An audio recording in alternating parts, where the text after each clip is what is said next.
আরে আরে পরীকে ছেড়ে পরীর বাড়ি থেকে তুলিকে তো নিয়ে তোর মা চলে যাচ্ছে। আমি বেঁচে থাকতে আর কোনোদিন তোকে এই বাড়িতে আসতে দেবো না। চল কলকাতায় চল। দিদি থাম, দিদি দিদি রাগ করিস না দিদি, ওকে নিয়ে যাস না দিদি, আমার মেয়ের মতো। চুপ কর ইন্দু, চুপ কর, অনেক হয়েছে তোদের ভরসায় দেখলাম তো রেখে কি অবস্থা হলো আমার মেয়ে। ভালো হয়েছে, আপদ বিদায় হচ্ছে। এই তো পরি, এতদিনে কাজের কাজ করেছিস তুই একটা। বন্ধুরা আগের দিন তো তোমরা দেখেইছো পরি তুলির সঙ্গে কিভাবে মারামারি করছিল, আর আজকে সেই নিয়ে তো সবাই আলোচনা করতে লেগেছে। এত কিছু হয়ে গেছে বাড়িতে আর আমি কিছু জানি না, কিন্তু কেন? এতদিন তো পরি এমন ছিল না। পরি তুলি জোড়া মানে সব থেকে বিখ্যাত, ওদের এত একজন ছাড়া একজনকে থাকতে পারতো না, সে জায়গায় এরকম হলো কেন? পরি কি হয়েছে তোর বলতো? তুই আদৌ আমাদের পরি তো? হ্যাঁ গো হেনা মাঝিমণি, তুমি একদম ঠিক কথা বলেছো। বুনু তো এরকম ছিল না। বুনুকে আমি ছোট থেকে কোলে পিঠে করে মানুষ করেছি। বুনু আমার ছোনা বুনু ছিল, কিন্তু ও কেন আমাকে এরকম করছে? ও তো কখনো আমার সঙ্গে ঝগড়া করে দূরে থাক, আমার সঙ্গে একটা খারাপ কথা পর্যন্ত বলেনি। এই যে আমার নামে আবার হেনা মাঝিমণির কানে বুঝি ফুসমন্ত দেওয়া হচ্ছে? হ্যাঁ আমি ভালো ছিলাম, কিন্তু তুমি খারাপ ছিলে, তাই তো আমি এখন খারাপ হয়ে গেছি বাধ্য হয়ে। তুমি আমার মায়ের আদরে ভাগ বসিয়েছো, তুমি সবসময় এই বাড়িতে থাকো, আর আমার মামা আমার থেকে বেশি তোমায় ভালো মন্দ খাওয়ায় ভালোবাসে। আমার বুঝি রাগ হয় না? এটা তো হওয়ারই ছিল। বুনু তুই ভুল ভাবছিস, আমি জানি না তোর মাথায় সব কি করে ঢুকলো। আমি কেন তোর আদরে ভাগ বসাবো বলতো? আমার তো এখানে মাও থাকে না, আমার তো মনে খুব কষ্ট বল। তোর জন্যই আমি এত দূরে এসে বসে আছি, না হলে আমি কেন শহর ছেড়ে গ্রামে থাকতে যাবো বল দেখি? শোন পরি, তোকে কিন্তু আমি খুব ভালোবাসি, আর আমার চোখে তুই খুব ভালো মেয়ে, কিন্তু তুই আজকে যেটা করেছিস সেটা একদম ঠিক করিসনি। প্রথমত তুলি দিদি তোর থেকে বড় হয়, তার গায়ে কখনো হাত দিতে হয় বলতো? যা করেছিস করেছিস, এরকম যেন আর কোনোদিন না হয়। তুলি দিদির কাছে সরি বলো, ক্ষমা চেয়ে নাও, দুজনে আবার ভাব করে নাও। আমি আবার ওকে সরি বলবো? আমার তো খেয়ে দিয়ে কাজ নেই, আমাকে জ্বালিয়ে খাবে সারা দিন, আর আমি বলবো সরি? কখনো বলবো না। এই যে এবার কিন্তু এক থাবড়া মারবো। অনেকক্ষণ ধরে তোমার বিয়াদব আমি সহ্য করছি। হ্যাঁ কি ব্যাপার কি? তুমি মনে হচ্ছে আমাদের থেকেও বড় হয়ে গিয়েছো, এখন খুব নিজে নিজেই সবকিছু বলতে শিখে গিয়েছো। হিনা মাসিমণি তোমার থেকে অনেক বড়, সে যখন তোমাকে কিছু বলছে সেটা তোমার শুনতে হবে। তুলি দিদিকে তুমি মেরে ঠিক করনি, আমি এটা একদম সাপোর্ট করবো না তোমায় পরি। যাও যাও শিগগিরই ক্ষমা চাও। কিরে মুখ পুরি, দেখছিস দেখছিস তোর জন্য আমার মা আমাকে কত খারাপ কথা শোনাচ্ছে, আর কত কি শুনতে হবে তোর জন্য। তুই দূর হয়ে যাই বাড়ি থেকে। ঘরে দিকে তোর এত বড় সাহস, আমি বলার পরে তুই এত বাজে বাজে কথা বললি? ছি ছি ছি। এই বলে ইন্দু তো পরীকে ঠাস করে এক চড় মারলো, আর পরী কাঁদতে শুরু করলো। আমাকে মামা মারলো, আমাকে মারলো, মামা তুমি আমায় মারলে, তুমি পচা হয়ে গেছো মামা, তুমি শুধু তুলি দিদিকে ভালোবাসো, তুমি আমায় একদম ভালোবাসো না।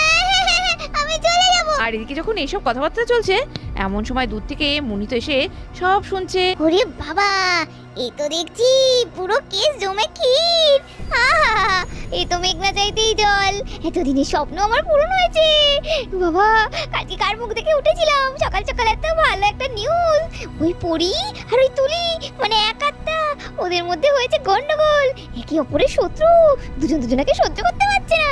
না মুন্নি, এদের সুযোগ নিতে হবে, এইবার তোর কাজ করতে হবে। ওদের দুটোকে আলাদা করলেই এই বাড়িতে শুধু আমার রাজত্ব চলবে। ব্যাস, তাহলে আমার 16 আনা পূর্ণ। দেখ না, তোর ঝামেলার মধ্যে দিয়েই তোকে সবার চোখে খারাপ করবো। ভালো লাগে না আমার। এই বলে পরি তো চলে গেল। আরে বৌদি ভাই তুমি কি? আরে এত রাগ করলে হবে? মেয়েটাকে ধুপ করে মেরে দিলে কেন? ওদের কি এখনো সব বুদ্ধি আছে বলো তো? এই হে না বোঝা তো, কি জ্বালাতন দেখ দেখি বাড়িতে, সাধারণ একটা ব্যাপার নেই কি না কি হচ্ছে। আরে বাবা ও ছোট, ওকে বোঝাতে হবে। থাকলো না, ওর হয়ে তোকে আর গান গাইতে হবে না। আমার মেয়েকে আমি জানি, ও খুব বদমাশ হয়েছে, তুই জানিস না।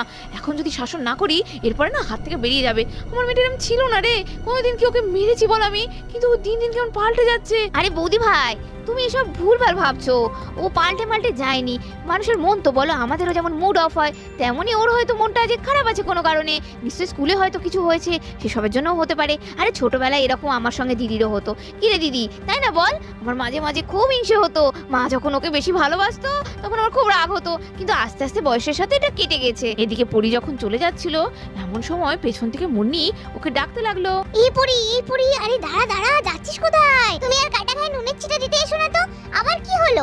চলে যাচ্ছিলাম, তুমি আবার ডাকতে গেল। আরে শোন শোন পড়ি, রাগ করছিস কেন? আর যাই হোক, আমরা তো কাকা তো জেঠু তো ভাই বোন রে, তোর আমি এক প্রকার দিদি হই। আর ওই মেয়েটা, ওই যে তুলিনাকে, ও কি ভালো নাকি? ও কি আমাদের বাড়ির কেউ? এটা তো হওয়ারই ছিল। তোরা ওকে তো মাথায় তুলেছিলি কেন? জুতোকে পায়ে রাখতে হয়, মাথায় তুলতে নেই। তোদের বুদ্ধি নেই দেখছিস তো।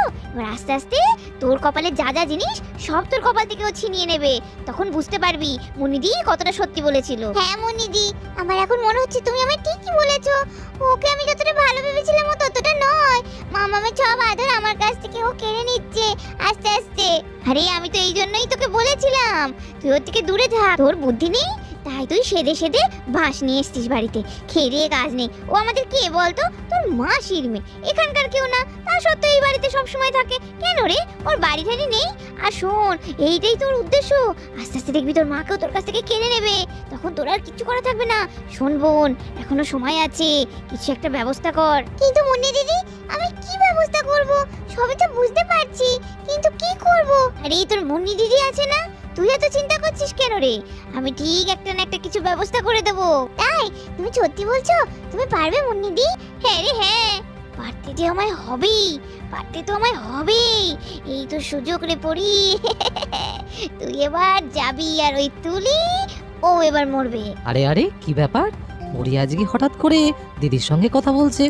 দুজন তো কেউ কাউকে দেখতে পারে না, একেবারে আদায় কাজ কোলা, অথচ আজকে এমন ভাবে কথা বলছে, দেখে মনে হচ্ছে কত ভাব, কত মিল। ডাল মে কুছ কালা লাগতা হে। তবে শোন, এরপরে তো তুলি নিশ্চয়ই তোর সঙ্গে খাটে পড়তে বসতে আসবে, আর সেই সময় সুযোগ বুঝে দিবি এক ধাক্কা, উল্টে পড়বে নিচে। দেখবি তখন মজা বেরিয়ে যাবে, তোকে তোর মায়ের কাছ থেকে কেড়ে নেওয়া পানিশমেন্ট পেয়ে যাবে। সে তো সব ঠিক আছে মনিদি, কিন্তু তখন তো মা এসে আবার আমাকে মারবে, কারণ মা তো বুঝে ফেলবে আমি ফেলে দিয়েছি। সেটাই তো চাই রে পরি, তুই তো আর আমায় বুঝলি না। যাই হোক যাই হোক, আমাকে এখন ওকে যেভাবে হোক এটা রাজি করাতে হবে। আরে বোকা, তুই এত চিন্তা করছিস কেন? তুই বোকার মতো স্বীকার করবি নাকি যে তুই ফেলেছিস? তুই বলবি না আমি কিছু জানি না, নিজে নিজে পড়ে গিয়ে আমার নামে দোষ দিচ্ছে, ব্যাস তাহলেই জব্দ। ঠিক বলেছো মুন্নিদি, সত্যি তোমার হেভি বুদ্ধি, আমি আজকে তাই করব।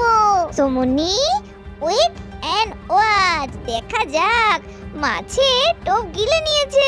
আর এদিকে পরি তো তুলি দিদির জন্য খাটে বসে ঘরে অপেক্ষা করছে, কখন আসবে আর কখন ও কাজটা করে ফেলবে। আরে ধ্যাত্তেরি, এখনো আসছে না, কি ব্যাপার? আবার মা যেন না চলে আসে, তাহলে সব কেস পণ্ড হয়ে যাবে। উফ, আরে আরে, ওই তো আসছে মনে হচ্ছে। হ্যাঁ যাই। ও বাবা, ওখানে তো আবার বুনু বসে আছে। না, এখন আর খাটে যাব না, বুনু এমনি আমাকে একদম ভালোবাসছে না এখন। আমি বরঞ্চ ওই চেয়ারে গিয়ে বসি গা। এই বলে তুলি যখন সোফার দিকে বসার জন্য এগোচ্ছে, এমন সময় পেছন থেকে এই রে ওই দিকে চলে যাচ্ছে তো। না না, আমাকে আটকাতেই হবে। ও তুলি দিদি, ও তুলি দিদি, আরে ওখানে কেন যাচ্ছ? আমি আমার ভুলটা বুঝেছি, তুমি এখানে এসে বসো। আরে বুনু ডাকলো মনে হলো, তার মানে ও আবার ঠিক হয়ে গেছে, ও রাগ কমে গেছে। যাই যাই বুনুর কাছে যাই। আরে বুনু, তুই আমায় ডাকলি? আরে তুলি দিদি, হ্যাঁ তো ডাকলাম। এই দেখো, এখানে আমি কত খেলনা নিয়েছি, এই খেলনাগুলো নিয়ে এখন তুমি আর আমি খেলা করব। এখন তো পড়া নেই, ওপরে এসো ওপরে এসো। তাই বুনু তাই? তুই আমার সঙ্গে খেলবি? যাকে বাবা, সব ঠিক হয়ে গিয়েছে। বুনু তুই যে কি করিস? এই বলে তুলি তো যেই খাটের উপর উঠে এলো, তুই আমার মায়ের কাছে আমার মার খাবি, আমার মাকে আমার কাছে কেড়ে নিবি, সব আদর তুই পাবি। এই নে তবে। লেগেছে। বুনু তুই আমায় ফেলে দিলি কেন বুনু? ঠিক হয়েছে। আমাকে যখন মা ঠাস ঠাস করে মারছিল, তখন যে দাঁড়িয়ে দাঁড়িয়ে তুমি দেখছিলে, তখন তোমার কেমন লাগছিল? ঠিক হয়েছে। মাঝিমণি, মাঝিমণি, আমার লেগেছে মাঝিমণি। আর এদিকে হন্তদন্ত হতে হতে ইন্দু এলো। আর আরে এত জোরে আওয়াজ হলো, একি তুলি পড়ে গেলি কি করে খাট থেকে? মা সেখানে ওঠ মা, ওঠ। কি হলো? কি করে পড়ে গেলি তুই? মাঝিমণি, আমার খুব লেগেছে, খুব ব্যথা করছে পায়ে, আমি দাঁড়াতে পারছি না মাঝিমণি, পায়ে লেগেছে, আমি একটু বুঝলাম। আরে তুলি, তুই এত বড় মেয়ে হয়েছিস, একটু দেখে শুনে উঠবি না? তুই খাট থেকে পড়ে গেলি, কিভাবে পড়লি? পা ফসকে গেল? আরে পরি, তুলি কি করে পড়ে গেল? দিদি কি করে পড়লো? আরে মাম্মাম দেখো না, আমি তুলি দিদিকে বললাম ওপরে খেলা করব, তাই জন্য আসতে তুলি দিদি ওপরে উঠতে গিয়ে তাড়াহুড়ো করে ধপ করে নিচে পড়ে গেল, আমি তো বুঝতেই পারলাম না। আরে না মাসিমণি, মাসিমণি না গো, আমাকে বুনু ধাক্কা মেরে ফেলে দিল নিচে। এ মা, এ কি মিথ্যে বাদে রে? এই তুলি দিদি, আমি তোমার কি ক্ষতি করেছি? তুমি মিথ্যে কথা বলছো? হ্যাঁ, তুমি মিথ্যে কথা বলছো, দিয়ে আমার মায়ের কাছে আবার আমার মার খাবে? তুমি বেরিয়ে আমার বাড়ি থেকে, আমার আমার বাড়িতে এসে আছে আর আমাকেই দোষ দিয়ে সবসময় মার খাওয়ানোর তালে থাকে। এদিকে যখন পরি এইসব কথা বলছে সেই সময় হঠাৎই বাড়িতে ইরা এলো। মানে এইসব কি হচ্ছে সব? তুলি মামার কি হচ্ছে? মা ওঠ, কি হচ্ছে তোর? মাম্মাম তুমি এসেছো, আমাকে এখান থেকে নিয়ে চলো মাম্মাম। কি হয়েছে বল মা, আমায় বল সবটা। আমি শুনেছি, আমি বুঝেছি, কিন্তু আমি তোর মুখ থেকে শুনতে চাই। মাম্মাম মাম্মাম বুনু আমাকে খাট থেকে ধাক্কা মেরে ফেলে দিয়েছে, আমার খুব পায়ে লেগেছে, ব্যথা করছে। আমি এখানে থাকবো না, ও আমায় একটু আগের মতো আর ভালোবাসে না, সবসময় আমায় হিংসে করে। আমার জীবনী আমি মিথ্যে কথা বলিনি, আমি মিথ্যে কথা বলি না, তোমার মেয়ে তুলি দিদি মিথ্যে কথা বলছে। আমি কেন ফেলতে যাবো? আমি মোটেও ওরকম নই। শোন পরি, একটা কথায় মাথায় ঢুকিয়ে নিস, আমি না ওর মা। হ্যাঁ, আমি জানি আমার মেয়ে কতটা মিথ্যে কথা বলতে পারে, কি সত্যি কথা বলতে পারে। আর তুই যে এত পাল্টে গেছিস সেটা যদি আমি আগে জানতাম তাহলে আমি কখনো আমার মেয়েকে এখানে থাকতে দিতাম না বা রাখতাম না। ছি ছি ছি। আচ্ছা, যদি আমি না আসতাম এই মুহূর্তে তাহলে এগুলো কি হচ্ছে আমার মেয়ের সঙ্গে? কিন্তু শোন, আমার মেয়েকে আজকের পর আর তোদের বাড়ি আমি কোনো দিন পাঠাবো না। এই আমি তুলিকে নিয়ে বাড়ি চললাম, আর কখনো আসবো না। এই বলে ইরা তো রেগে মেগে ঘর থেকে বেরিয়ে গেল। আরে দিদি শোন, আমার কথাটা শোন, ভুল বুঝিস না। দিদি যাস না দিদি। আর কিছুক্ষণ পরে রাত্রিবেলা পরি যখন একা একা শুয়ে আছে, হঠাৎই পরি একটা অনুশোচনায় ভুগতে লাগলো। আমি এটা কি করলাম রে বলু? হ্যাঁ ভুতুরে, পরি দিদি চলে গেল, আর তো কখনো আসবে না। আর মাসিমণি খুব রেগে গেছে, আমি মনে হয় মুন্নিদির কথা শুনে ভুল করে ফেললাম। আমি এটা কি করলাম? আমি তুলি দিদিকে ছেড়ে তো থাকতেই পারবো না। তুলি দিদি না দেখলে আমার খুব কষ্ট হচ্ছে, তো এখন আমি একা কি করে রাত্রির বেলা থাকবো? না না না না, আমি কি করি? তুলি দিদি তুমি কোথায় চলে গেলে? তুলি দিদি আমাকে ক্ষমা করে দাও। তুলি দিদি ফিরে এসো, তুলি দিদি আমার ভুল হয়ে গেছে। তুলি দিদি ফিরে এসো, তুলি দিদি তুমি যেও না। তুলি দিদি আমার ভুল হয়ে গেছে। তুলি দিদি সরি তুলি দিদি। আরে পরি তো তার মানে এতক্ষণ স্বপ্ন দেখছিল। ওরে পরি, আবার কি হলো? আবার কি স্বপ্ন দেখলি? তুলি দিদি তোর পাশেই তো শুয়ে আছে রে মা। এ বুনু রে, ওঠ। এ বুনু, আমি এখানে আছি, টাকা। আরে তুলি দিদি তুমি যাও না আমায় ছেড়ে। তুলি দিদি তুমি আমায় ছেড়ে যেও না। তুলি দিদি এই মেয়েটা রাত্রিবেলা যে ওর মাঝে মাঝে কি বিগার ওঠে ভগবানই জানে। ঠাকুর, ঘুম আর হবে না আমার। তো বন্ধুরা, দেখতেই পেলে পরি তো স্বপ্নে এত কিছু দেখে ফেলেছিল। তো যাই হোক, এরকম দুষ্টু মিষ্টি ভিডিওগুলো দেখার জন্য সাবস্ক্রাইব করে দাও তোমাদের সকলের প্রিয় টাইনি ভিলেজ স্টোরি। আর আজকের মতো তো এখানে ভিডিওটা শেষ করছি। পরের দিন দেখো। সবাই খুব ভালো থেকো, টাটা।